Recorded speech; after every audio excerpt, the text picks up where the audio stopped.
নমস্কার বন্ধুরা, প্রথমেই ক্ষমা চেয়ে নিচ্ছি, আমার গলার ভয়েসটা বসে গেছে।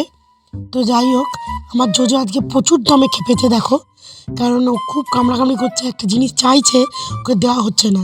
আমার মেয়ে রান্নাঘরে রান্না করছে আর ওখান থেকে ওখানে তাড়াচ্ছে ওকে। দেখো এখন সামনে এসছে, আসার সাথে সাথে একটু ইয়ার্কি মেরে মেরে আবার কামড়াচ্ছে।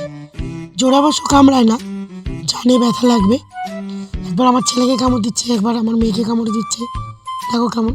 আর গলায় আবার আবার কী বেঁধেছে দেখো, গলায় একটা স্কার্ফ বেঁধেছে আমার ছেলে, মানে মস্তান সেজেছে মস্তান।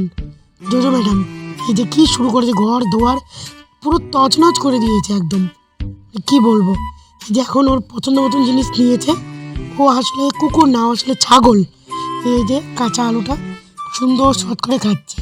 ভিডিওটা ভালো লাগলে সাবস্ক্রাইব করে আমার পাশে থেকো। আজকের মতন এটুকুনি, কি টাটা।